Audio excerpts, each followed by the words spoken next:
കുറച്ച് ദിവസമായിട്ട് ഭയങ്കര പനിയായിട്ട് ഞായറാഴ്ച വൈകിട്ടാണ് പൊങ്ങിയത്. വൈകിട്ട് വെയിൽ തന്നപ്പോ ആമ്പൽ നോക്കാൻ പോയി. പൂ അടഞ്ഞു പോയി. ആഗ്രഹത്തിന് പുറത്ത് കൊണ്ടിട്ട് വളർത്തുന്ന ഗപ്പി. അക്വേറിയത്തിൽ വെച്ചിരുന്ന ആമ്പലിനകത്ത് തൈയൊന്നും മുളയ്ക്കാത്തോണ്ട് ഞാൻ കുറച്ച് ഇല കൊണ്ടുവന്നത് ഇതുപോലെ സെപ്പറേറ്റ് നട്ടു വെച്ചായിരുന്നു. അതിനകത്തുനിന്ന് ഓൾമോസ്റ്റ് എല്ലാ ഇലയും തൈ പൊട്ടി മുളച്ചിട്ടുണ്ട്. അപ്പൊ ഒരു സന്തോഷം തോന്നിയെങ്കിലും ഈ തൈയെല്ലാം ഞാൻ എവിടെ കൊണ്ട് പറിച്ച് വെക്കുമെന്ന് ഇങ്ങനെ ആലോചിച്ചിരിക്കുക. പിന്നെ കൊതുക് കയറി മുട്ടയിടാതിരിക്കാൻ ഞാൻ അതിനകത്ത് കുറച്ച് മീനെ ഇട്ടിട്ടുണ്ട്.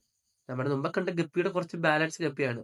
അതിനകത്തുനിന്ന് കൊണ്ടിട്ടത് കുറച്ച് ഒരെണ്ണം ബ്രീഡായി. ബ്രീഡായ കൊച്ചുങ്ങൾക്ക് അത്യാവശ്യം സൈസ് ഉള്ളതുകൊണ്ടായിരിക്കണം മറ്റേതുങ്ങളൊന്നും തിന്നില്ല.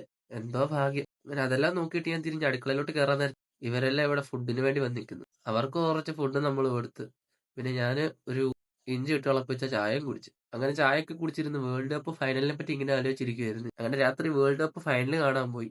90 മിനിറ്റ് ആവാറായിട്ടും ഇതുങ്ങളാരും ഗോൾ അടിക്കുന്നില്ലല്ലോ എന്നിങ്ങനെ ആലോചിച്ചിരിക്കുക. അങ്ങനെ രണ്ട് ടീമും കട്ടയ്ക്കുള്ള കളിയാണ്. കാത്തിരുന്ന് സ്പെയിൻ ഒരു ഗോൾ അടിച്ച്. ഞാൻ വിചാരിച്ച് ലാസ്റ്റ് അർജന്റീന കൊണ്ട് ഗോൾ അടിച്ച് തകർന്നു. പക്ഷെ അതും നടന്നില്ല. കളിയൊക്കെ കഴിഞ്ഞ് ഞാൻ തിരിച്ച് വീട്ടിലോട്ട് വന്നു. അപ്പൊ ഓക്കെ ബൈ.